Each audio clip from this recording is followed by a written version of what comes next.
Will conservatives finally admit that capitalist greed kills and that federal government regulation saves lives? I'm Scott Ott, and this episode of Bill Whittle Now is brought to you by the members at BillWhittle.com. And Bill, this is an issue that you're probably well familiar with as a licensed pilot for many years.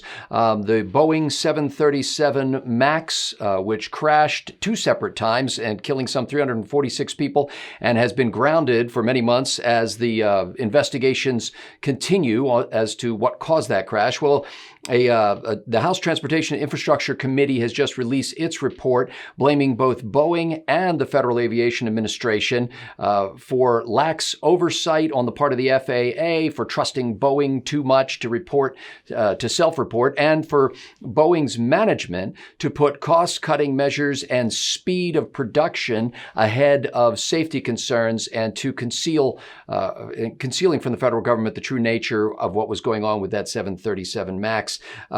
Bill, there's obviously a lot of details in this. It's a multi-100-page report. I guess the first question is, doesn't this call into question the idea that somehow capitalist companies driven by the profit motive will not set aside safety in order to pursue cost-cutting and time frame considerations? Well, it's especially ironic to draw that conclusion, although there's a lot that Boeing is guilty of. It's especially ironic to draw that conclusion about the 737 MAX, because the thing that got the 737 MAX into so much trouble was the addition of a safety feature that Boeing added to the flight software. People, I've got 1,000 hours in an instrument rating. 737s in various third world countries were being piloted by guys with 800 hours, or co-piloted by guys with 800 hours. There were appallingly low levels of training. And what the 737 MAX included was a system that would prevent a stall, much in the same way that Airbus has software that overrides the pilot. Now, that's good. And when you look at the two accidents that occurred, both of those accidents, the flight crews on both of those accidents failed to do the first thing that's on the list when you have this runaway trim, which is pull the circuit breakers on the automatic trim. Neither crew did that. With that said, Boeing did not tell the American pilots that it was there. I don't even know if they told the foreign pilots that it was there. And they also had a particularly fatal design flaw with that, in that the system was basically predicated on one angle of attack indicator. And on one of the crashes, I don't know about the other one, but on one of the crashes, the angle of attack indicator had been replaced with one that was bought secondhand from a Miami chop shop. And so anyway, the point is those kind of things. So essentially the sensor failed that indicated the stall. The sensor failed on the software that was designed to prevent inexperienced crews from crashing 737s the way that they had historically been crashing them. And, now, Bill, before we go too far down this road, you suggested that there are some Indonesian crews or some foreign country crews that may be inexperienced. Do you happen to know in this case, I haven't read this much on it, do you know in this case that it was an inexperienced crew with 800 hours of flight? I do. I read an exceedingly in-depth report on one of them. I cannot remember if it was the Air Ethiopia one or the Air Lion, I want to say, Lion Air. Yeah, Lion Air. I don't remember which one it was, but it was written by an aviation authority I have a great deal of respect for, and it was exceedingly detailed in terms of its breakdown. Now, that's about all of the mitigation you can do for Boeing. Using one sensor that could potentially fail and did fail, at least in one of those cases, is just unacceptable engineering. And all of this stuff, as with anything else that I deal with where something bad has happened, we talked about this many times during the coronavirus, I am willing to allow that there are things that we don't know. And I am not one of those people that likes to sit there after the things that we didn't know are now known and then say, well, you should have known those things. But with that said, any attempt to cover up, any attempt to lie, any attempt to delay or divert investigations is criminal. And I don't know to what degree Boeing has done that, but according to your report, they have been trying to do that. And that is an indication of something completely different. Now we're talking about a sickness in the corporate culture that has nothing to do with capitalism.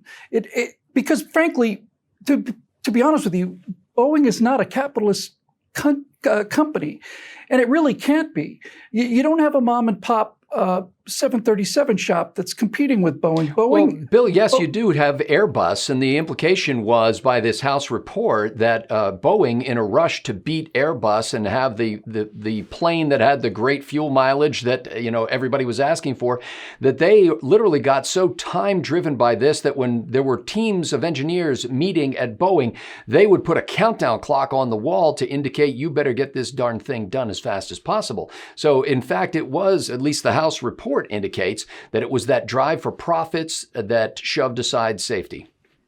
Well, first of all, the fuel efficiency issue didn't have anything to do with those two fatal crashes that grounded the 737 No, that MAX. wasn't related to the crash. I didn't want to indicate that. It so was that they were in hold competition on. with the Airbus plane. So to say that Boeing compromised safety in order to get a more competitive airplane out there, I don't think is accurate. Don't forget about whether it's fair or not. I don't think it's accurate. I think you're distorting what I said, or I said it poorly. Let's take a look at what Boeing not only is doing wrong, where Boeing has just gone off the rails. Boeing is suffering from the same kind of disease that any company suffers from when you become essentially a monopoly. To say that there is a competitor named Airbus that's not saying that there's competition. By the way, I might point out that it was the Airbus software that flew that gigantic airliner into the South Atlantic in 2009, I want to say, and so. It's not like Airbus has a perfect safety record and has no problems at all. This is difficult stuff we're doing. But anyway, let's talk about the problems with Boeing, because I'm not trying to get Boeing off the hook. The culture at Boeing has become so accustomed to enormous contracts and government, either government support or government subsidies or whatever the case may be, that when Boeing entered its competitor into the latest round of NASA trials for upcoming manned spaceflight, they didn't even make the final four. That's astonishing when you think about it, really. So what's really going on here is that you've got a corporate culture at Boeing that is so used to being not only the leader in the industry. Airbus has certainly given Boeing a run for its money, but Boeing's corporate culture is predicated on a number of things that happen when you're very successful over a long period of time. And when I say successful, I don't just mean financially successful.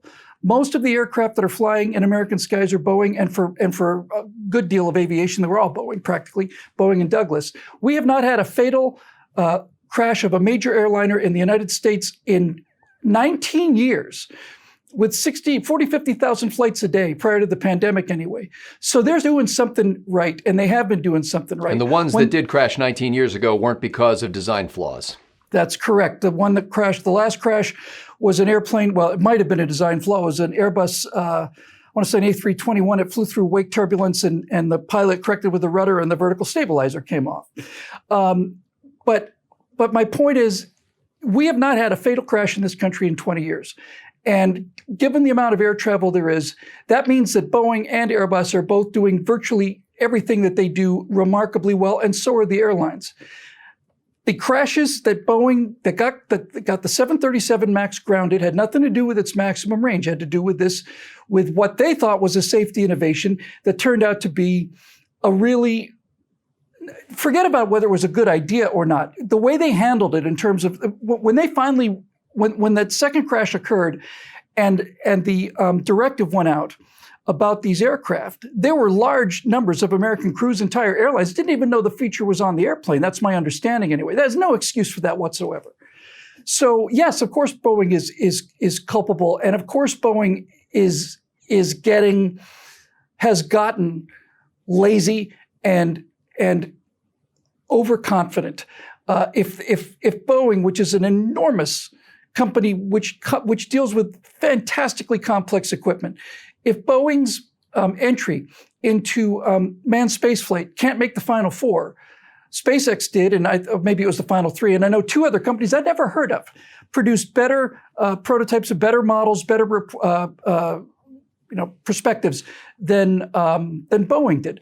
That's something Boeing ought to be taking a real long, hard look at. Bill, to finish up this episode, let's turn our attention to that second culprit in this House report. And by the way, as you might imagine, the House Transportation and Infrastructure Committee is, because the House is Democrat majority, is a Democrat majority committee, which raises the question of how do you do an apolitical investigation into something where you're so highly political. But let's turn our attention to FAA oversight, because basically the report says that the FAA relies too much on the information provided by private companies, that they're following the rules, so to speak. Bill, driven by the kinds of time and cost pressures and profit pressures that a company like Boeing is, can we even expect that they don't need a lot more oversight, where the federal government has boots on the ground in their factories, making sure that they know that those companies aren't shading the truth at the very least in order to meet their quarterly goals? I don't know what additional boots on the ground in the Boeing factories could possibly do to improve a perfect safety record. A perfect safety record, not for the 737 MAX. You've got 2 planes going down and 346 dead. Yes, that's true. That's absolutely true. But those planes went down. With flight crews that didn't follow the most basic procedures in the cases of the failures. I'm not letting Boeing off the hook on this one, but I am saying, if you're saying that somehow, safety is being compromised in Boeing factories, and you have 20 years without a fatal crash of an airliner with 50,000 flights a day, every single day for 20 years, I don't think more regulations are necessarily going to help this. Now, you're talking about two different kinds of regulations here too, and this is really important. The FAA regulations and the FAA inspections that deal with maintenance on aircraft once they've already been into the fleet, those are absolutely essential. Those need to be there. We saw from the Alaska air crash and a number of others that it is in the interest of a company to simply say, we got to get that jet back in the air. Probably nothing's going to go wrong. It hasn't gone wrong before. We've seen problems with that. Air Florida, all of these airlines. So I'm not talking about the maintenance inspections that the FAA conducts in terms of aircraft that have been certified in the field. The problem with the 737 MAX was a problem of certification. In other words, if this flaw was in the aircraft, then the certification process missed the flaw.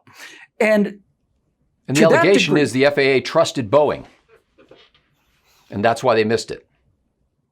Well, that might be a fair allegation, perhaps. But let's just keep this in some kind of perspective, because I've heard people talk about these Boeing executives need to be executed because they're basically making their planes out of tinfoil and don't give a damn about anything. That's just plain not true. And the number of people that go home for Thanksgiving and come back again in one piece is an indication that that's not true. This feature was not considered to be a fail-safe feature. It was considered to be an additional feature. When I say a fail-safe feature, the engineering term fail-safe means that if something breaks, the catastrophic event will not happen. Something that fail-safe means that if something breaks, then it breaks, but it doesn't cause the loss of everything. So fail-safe means. This flight system, I forget the name of what they called it, but it's a combination of a sensor and flight software. I believe it was MCAS or something. That sounds right. Sounds right. Yeah. This system was designed to be a system that would assist pilots who got the aircraft into a bad situation, get it out of a bad situation.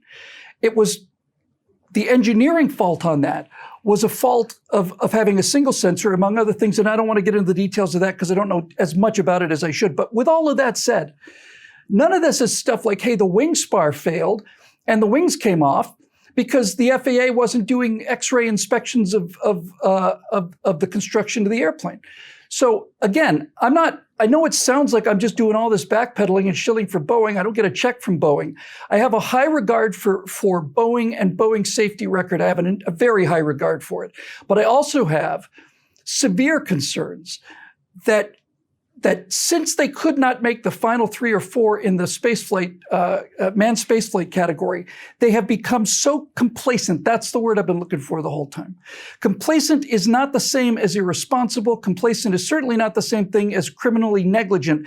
Complacent means you've been doing something so well for so long that you expect that you're going to continue to do things like that. And I'm sure the FAA expected that too. Complacency is the reason that a number one team in the nation in football can lose to an unranked team on a certain Sunday. It can happen. It can happen because the team that's ranked number one goes into that game thinking, oh, this is going to be a cakewalk. Might as well start thinking about the next game. Complacency is a part of human psychology. And given the safety record that these aircraft have shown, an enormous amount of work and effort and regulations that were written in blood have done an awful lot. Again, I don't know how to put it better than this. If people are saying there should be more people in the Boeing factory, watching the manufacturing process, my response to that is the safety record for the last 20 years has been perfect in America with trained flight crews. It's perfect. You can't improve on perfect. Well, it doesn't sound like they should be watching the manufacturing process. It sounds like they should be watching the executives. They should. The FAA has authority over how Boeing puts an airplane out the door. But the FAA has no authority on what pilots who don't fly for the United States, on what other countries do with the Boeing airplane once they get it. The FAA has no control over whatsoever. And I've heard people say, oh, this is a racist argument. You want to call it a racist argument, that's fine. I've got 1,000 hours. If you put me in command of a Boeing 737, that would be a gigantic mistake. Chances of me getting this plane from New York to Los Angeles is excellent. But that's not the same thing. It's not a question of racism or anything else. It's a question of standards. It's a question of pilot availability. It's a question of a number of things. But you can't take that out of the equation. You can make Boeing culpable for the things that Boeing is culpable for. But the idea that they're just a bunch of fat cat assassins who don't give a damn about anything and just basically, we'll make the wing spars out of cardboard. They'll save money that way. That's not what happened. Ladies and gentlemen, just to round out the story, Boeing has released a statement in the wake of the House report coming out, basically saying that they have been working for many months to make their processes safer, and they're expressing contrition and a sense of new devotion to safety standards. So I wanted to make sure we got that in. The members at BillWhittle.com are the ones who make this program possible, and we're grateful to them. If you've not yet joined them, you can do so at BillWhittle.com by clicking that big green Become a Member button. For Bill Whittle, I'm Scott Ott. Thanks for watching.